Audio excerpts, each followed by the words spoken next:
शपथ ली, उसके 3 महीने के अंदर अंदर ये 2-3 कानून बड़े खतरनाक आए। नंबर 1 यूएपीए, और यूएपीए में अब क्या कर दिया है कि जिस भी व्यक्ति को जब चाहे जहां से चाहे बिना समन, बिना नोटिस, बिना वारंट के इंस्पेक्टर गिरफ्तार कर सकता है। कौन इंस्पेक्टर? एनआईए वाला, नेशनल इन्वेस्टिगेटिंग एजेंसी वाला, उसको अथाह पावर दे देगी। यही नहीं, केवल व्यक्ति को नहीं, उस व्यक्ति के साथ में जुड़ा कोई भी व्यक्ति हो, उसकी बात को मानने वाला, उसका प्रचार करने वाला कोई भी व्यक्ति हो, साहित्यकार हो, कलाकार हो, सामाजिक कार्यकर्ता हो, वो भी उसको भी गिरफ्तार कर सकता है।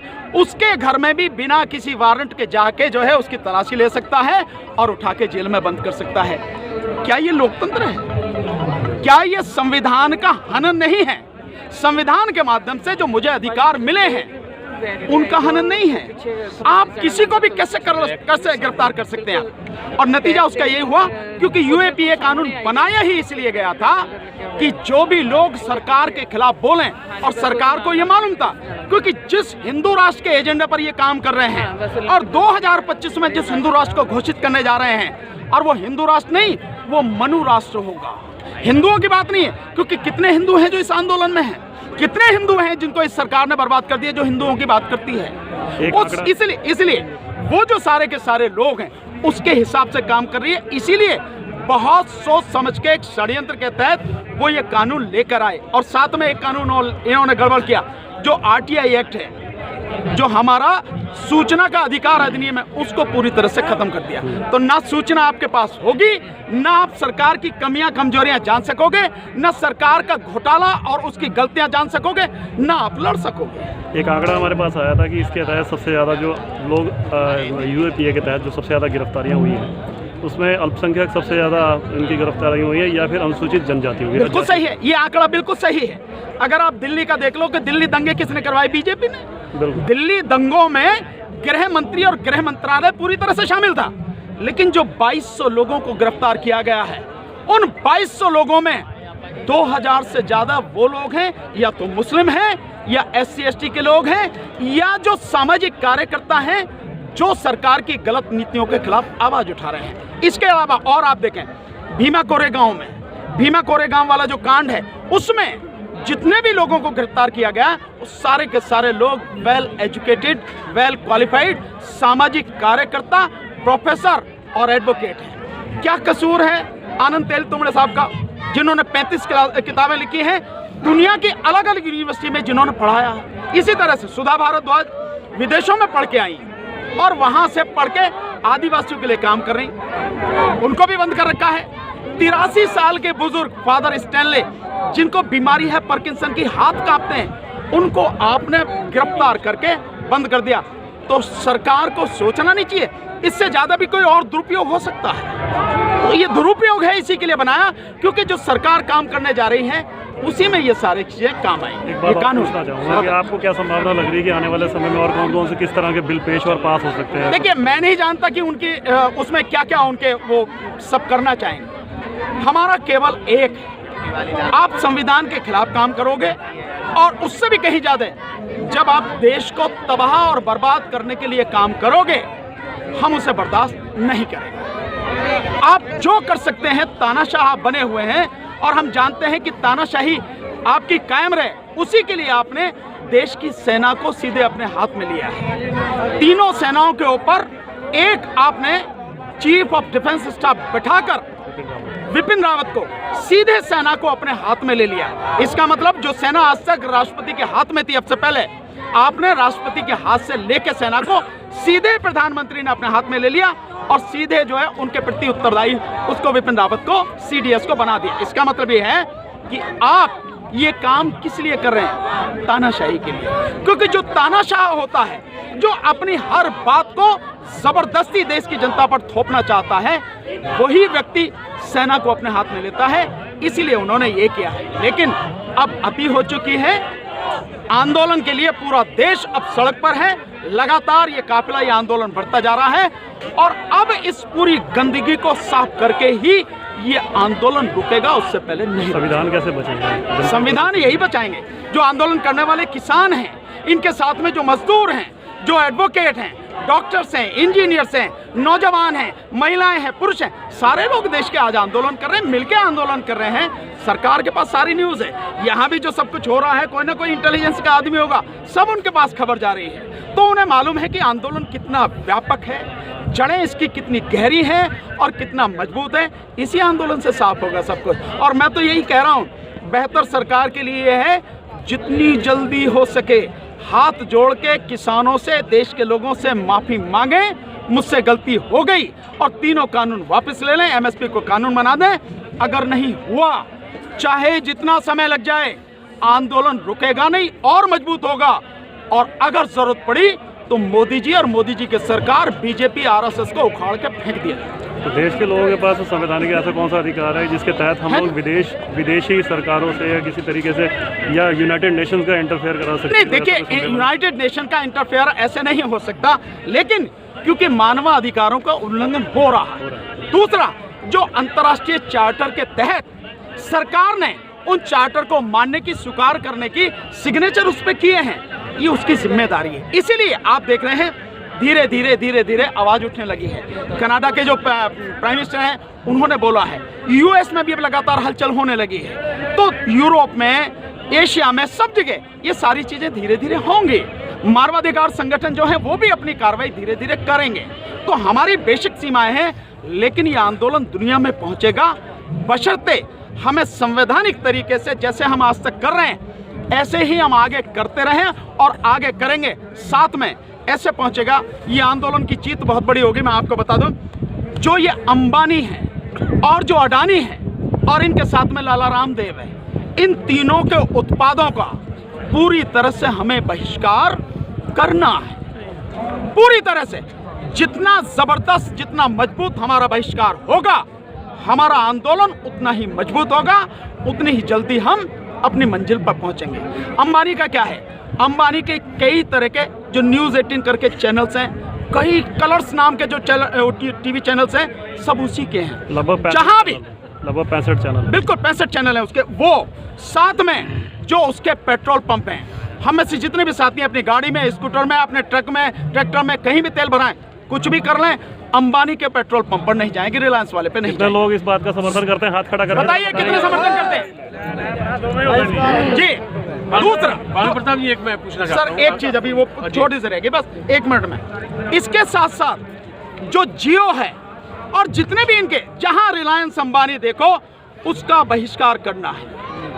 8,784 इनके जो है Reliance digital, Reliance fresh, Reliance smart, जितने भी इनके जो है वो हैं, मैं आपको पूरी लिस्ट परसों तक सारी लिस्ट दूंगा, इनके कौन कौन से उत्पाद हैं, क्या क्या है, पूरी लिस्ट हर जगह आपको मिलेगी सारी, मैं सब दूंगा। इन सब का हमें पूरी तरह से बहिष्कार करना, हमें जाना ही नहीं। इसके अलावा अडानी का जो फॉर्चून नाम से तेल, फॉर्चून नाम से आटा, चावल, दाल, जो भी कुछ है, उस सब का बहिष्कार करना है। फॉर्चून जहां पे लिखा हो FORTUNE, फॉर्चून, इसका बहिष्कार। साथ में जो लाला रामदेव है, उसका पतंजलि, सब जानते हैं। और रुचि सोया, अब एक और चीज हो गई है कि रुचि सोया और ये पतंजलि और अडानी, साथ में विलमार, जो वहाँ की सिंगापुर की एक कंपनी है, ये सारे इकट्ठे हो गए। तो रुचि सोया जहाँ भी हो, पतंजलि जहाँ भी हो, फॉर्चून जहाँ भी हो, रिलायंस जहाँ भी हो, इसका पूरी तरह से बहिष्कार हमको करना है। आपके माध्यम से छोटी सी आधे मिनट में रिक्वेस्ट करूँगा, हर आदमी को, क्योंकि ये देश को बचाने की लड़ाई है, हर व्यक्ति को इस आंदोलन में अपनी भागीदारी देनी चाहिए। हफ्ते में कम से कम 1 दिन, और अगर वो भी नहीं कर पाते हैं, कहीं भी आइए, 1 दिन जरूर आइए, चाहे सिंगू बॉर्डर पर आइए, चाहे यहाँ पर आप गाजीपुर बॉर्डर पर आइए, चाहे आप जो है टिकरी बॉर्डर पर जाइए, चाहे राजस्थान शाहजहाँपुर बॉर्डर पर जाइए, कहीं भी जाइए, 1 दिन जरूर दीजिए, क्योंकि सबकी लड़ाई है। दूसरा, अगर ये भी नहीं कर सकते तो जो बहिष्कार हमने बताया, इसका पूरी तरह से बहिष्कार कीजिए। यही हमारी लड़ाई को जीतने का एकमात्र कारण है। एक मैं आपसे पूछना चाहता हूँ कि ये जो आंदोलन है, आपको लगता है को इसको सच्चाई की सुने, इस आंदोलन ने न केवल सरकार की रातों की नींद और दिन का चैन हराम कर दिया है, सबसे बड़ी इस आंदोलन की ताकत एक है कि ये आंदोलन जो हमारे पंजाब के किसान भाई हैं, मजबूत जो साथी हैं, इसे वो लीड कर रहे हैं। ये किसी को बहका सकते थे, किसी को डरा सकते थे, ना इन्हें डरा सकते ना हटा सकते हैं। इसलिए अपने इन भाइयों के साथ में पूरा देश खड़ा हो गया है।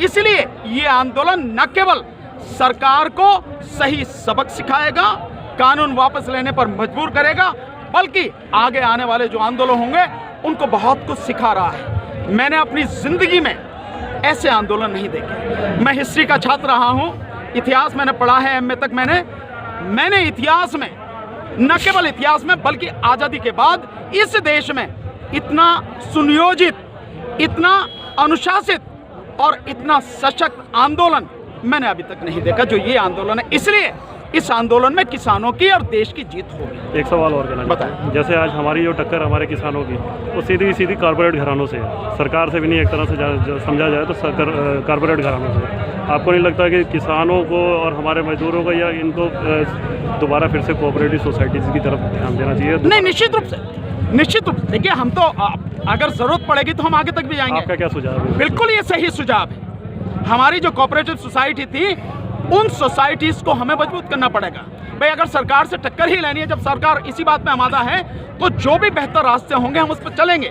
और ये कोऑपरेटिव सोसाइटी का जो हमारा एक कंसेप्ट है, ये निश्चित रूप से बहुत अच्छा कंसेप्ट है, बशर्ते जो कोऑपरेटिव सोसाइटीज में लोग हैं वो ईमानदारी से लोगों के भले के लिए काम करें। कि किसानों को खुद अपने हाथ में लेना पड़ेगा, बिल्कुल लेना पड़ेगा। और केवल यही नहीं, अगर सरकार नहीं मानती है तो भाई नाज तो हम ही पैदा कर रहे हैं, जो भी कुछ पैदा कर रहे हैं खेती में हम ही कर रहे हैं ना। हम यहां तक भी जाएंगे कि चाहे सरकार जितना जोर लगा ले, एक भी दाना, एक भी सब्जी, एक भी फल किसी भी उद्योगपति को और पूंजीपति घराने को देंगे नहीं, तो कर ले जो भी करना है। यहाँ तक भी हम चाहेंगे। मेरा आखिरी सवाल है कि आप ये बताइए कि आप इस आंदोलन का नतीजा क्या देख रहे हो? दूसरा साथ में जोड़कर बताना कि जो इस आंदोलन को बदनाम करने की साजिश रची गई है वो तो नाकाम हो गई है।